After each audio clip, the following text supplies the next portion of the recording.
എന്തെങ്കിലും കംപ്ലൈന്റ് വന്നിരുന്നോ താങ്കളെ പഞ്ചായത്തിൽ? മണ്ഡലമിന്റെ ഈ ധോത്തിയുമായി ബന്ധപ്പെട്ട് പറയാം. ധോത്തി രാമരാജിന്റെ ധോത്തിയാണ് കൊടുത്തത്. അതിന് 200 വില എന്ന് പറയുന്നു. ഞങ്ങൾ ചോദിക്കട്ടെ, ജില്ലാ കമ്മിറ്റി 10,000 ധോത്തി വാങ്ങാൻ തയ്യാറാണ്. ജലീൽ രാമ ധോത്തി ഒന്ന് വാങ്ങി തരട്ടെ 200 രൂപക്ക്. വെറുതെ വ്യാജ കണക്കിന്റെ ബില്ല് പുറത്തുവിടേണ്ടത് KT ജലീൽ ചോദിക്കുമ്പോഴല്ലല്ലോ കൊടുക്കേണ്ടത്. ഞങ്ങളെ പ്രവർത്തകർക്ക് ഒരു സംശയവുമില്ല. ധോത്തി ഞാൻ ജില്ലാ യൂത്ത് ലീഗിന്റെ പ്രസിഡന്റാണ്. ആരോപണങ്ങളുമായി ബന്ധപ്പെട്ട് നിങ്ങളുടെ മാധ്യമങ്ങൾ ഉൾപ്പെടെ ഒരു കാര്യം ഞങ്ങളെ പ്രവർത്തകർ ഒരു മിനിറ്റ് ചോദിക്കട്ടെ, ഞാൻ പറയട്ടെ, ഞങ്ങളുടെ യൂത്ത് ലീഗിന്റെ ഏതെങ്കിലും ചാനലിന്റെ മുന്നിൽ വന്നിട്ട് ഞങ്ങൾക്ക് സംശയം ഉണ്ടെന്ന് പറഞ്ഞിട്ടുണ്ടോ? ജലീൽ എന്ന് പറഞ്ഞാൽ ജലീൽ നിലവിൽ സംസ്ഥാന ലീഗിൽ നിന്ന് പുറത്താക്കിയ ഒരു വ്യക്തിയാണ്.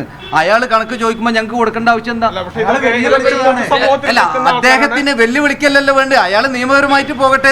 നിങ്ങൾ പൊതുസമൂഹത്തിൽ പ്രവർത്തിക്കുന്ന ഒരു സംഘടനയാണ്. ഇത് ഈ കാര്യങ്ങളൊക്കെ പൊതുസമൂഹം കേൾക്കുന്നുണ്ട്.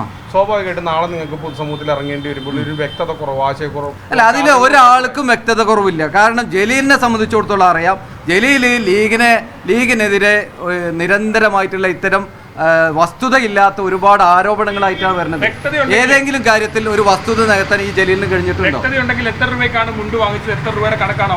അല്ല, അത് കൃത്യമാണ്. അത് സംസ്ഥാന കമ്മിറ്റിയുടെ കൈവശം അതിന് കൃത്യമായിട്ടുള്ള രേഖയുണ്ട്.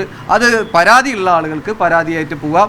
അപ്പോൾ അവിടെ നിയമപരമായിട്ട് അത് സംസ്ഥാന നേതൃത്വം നേരിടും.